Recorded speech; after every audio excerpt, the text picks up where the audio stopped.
नमस्कार साथियों, मैं आपका दोस्त गिरिराज मेवाड़ा। आज हम चूना के बारे में बात करेंगे। चूना स्वास्थ्य के लिए बहुत लाभदायक है। इसका वैज्ञानिक नाम कैल्शियम कार्बोनेट है। अंग्रेजी में इसे लाइम पाउडर कहते हैं। चूना साउथ ईस्ट एशिया में मिलता है। यह आमतौर पर इंडोनेशिया के द्वीप समूह, पापुआ और उसके आसपास की भूमि पर पाया जाता है।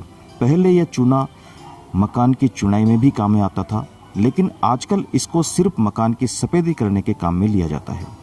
चूना हड्डियों, स्मृति, गर्भधारण, नपुंसकता से संबंधित सभी विकारों में फायदेमंद है। यह मुख्य रूप से कैल्शियम कार्बोनेट है, इसलिए यह कैल्शियम का एक बड़ा और सबसे अच्छा स्रोत माना जाता है। चूना खाने का कोई समय नहीं होता है, इसे किसी भी वक्त खाया जा सकता है। चूने का उपयोग कभी भी गेहूं के दाने के आकार से ज़्यादा नहीं करना चाहिए। इसके स्वास्थ्य लाभों को उठाने के लिए, रोगों के इलाज के लिए आप सुबह खाली पेट ले सकते हैं। इसे कि गन्ने के रस में, अनार के रस में, दही में, दाल की सब्जी या संतरे का रस, या फिर कुछ भी नहीं हो तो गर्म पानी में ले सकते हैं, या फिर इसको पान के साथ भी ले सकते हैं। पान में सौंफ, इलायची, नारियल, गुलकंद आदि ले सकते हैं, लेकिन उस पान में कत्था और सुपारी नहीं होना चाहिए। ये नुकसानदेह है। अगर ये नहीं होंगे तो ये फायदा करेगा, अगर ये होंगे तो और नुकसान करेगा।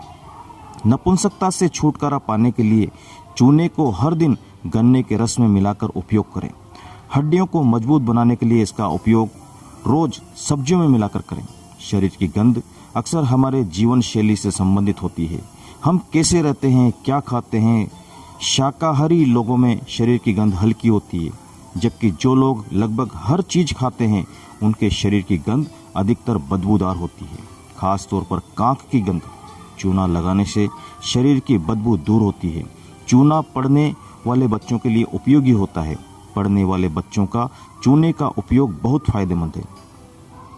यह न केवल बुद्धि में सुधार करता है, बल्कि अध्ययन में कड़ी मेहनत करने की भी ताकत देता है। यह रक्त की कमी को पूरा करता है, और जिन बच्चों की लंबाई कम है उन बच्चों की लंबाई बढ़ाने में बहुत सहायक है।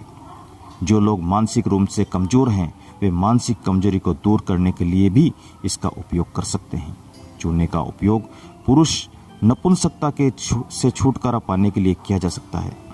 शुक्राणु की कमी से पीड़ित पुरुष गन्ने के रस के साथ चूने का सेवन कर सकता है। शुक्राणु की कमी को दूर करने के लिए उन्हें दैनिक रूप से इसका सेवन करना चाहिए। दैनिक रूप से इसका सेवन करने से 1 साल में शुक्राणु में वृद्धि होने लगेगी। जो महिलाएं अंडे की कमी से पीड़ित हैं वे भी अंडे की कमी को दूर करने के लिए गन्ने के रस के साथ चूने का उपयोग कर सकती है।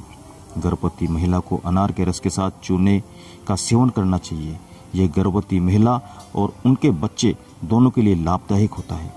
चूने में कैल्शियम होता है, जो बच्चे के स्वास्थ्य के लिए बहुत अच्छा है। इसके सेवन से गर्भ में पल रहे बच्चे का दिमाग तेज होता है और वो स्वस्थ रहता है। इसके सेवन से डिलीवरी बहुत आरामदायक होती है, और गर्भावस्था के दौरान और गर्भावस्था के बाद माँ और बच्चा दोनों रोग मुक्त रहते हैं।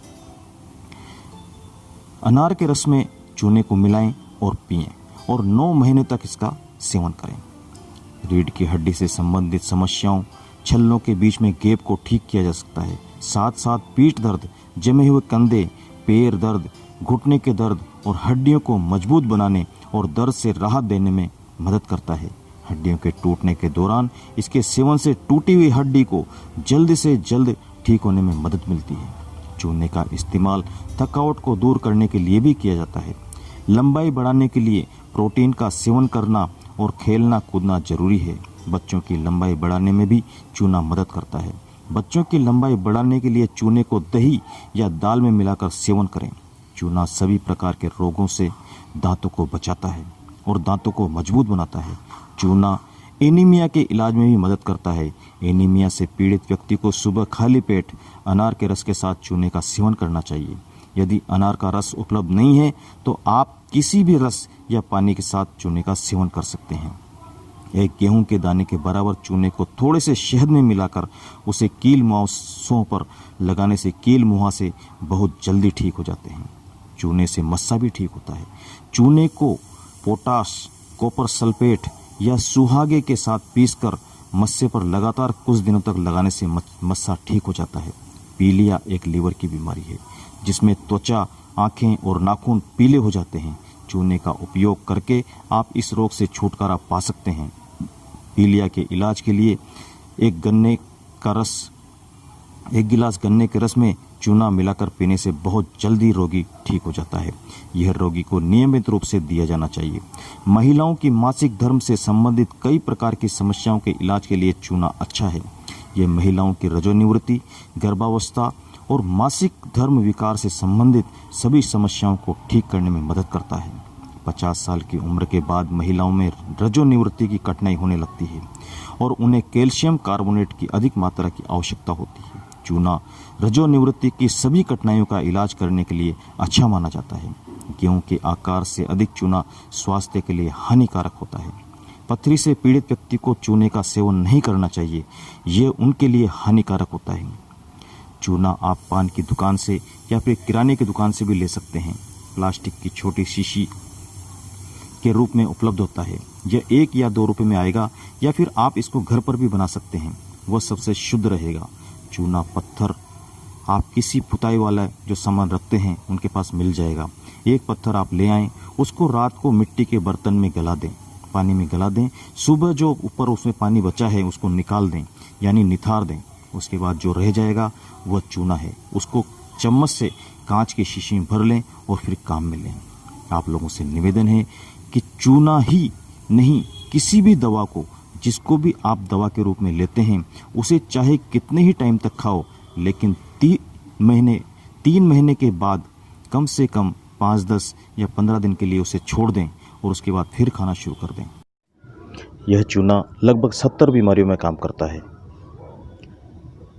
और आज इतना ही, तब तक के लिए धन्यवाद।